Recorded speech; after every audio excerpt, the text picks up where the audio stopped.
I'm at 20133 Flowing Water Way. This is a 2-bedroom, 2-bath duplex.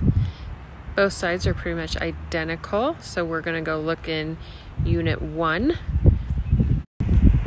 Here is single car garage, instant hot water heater. You walk into the front door. You've got a nice little seating area here. Little fireplace,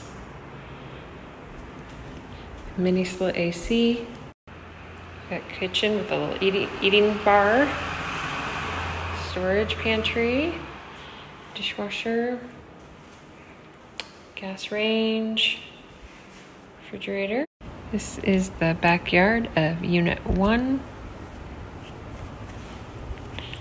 Goes around the corner here.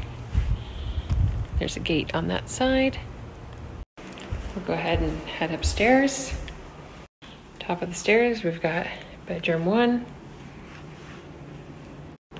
closet. We've got one full bath here. Down the hall to bedroom 2 and the second bath. Got bathroom here.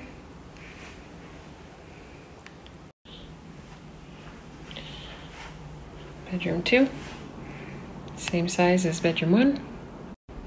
Washer and dryer. This is the backyard of Unit 2. And right behind the gate is a storage shed too. This is in addition to the garage.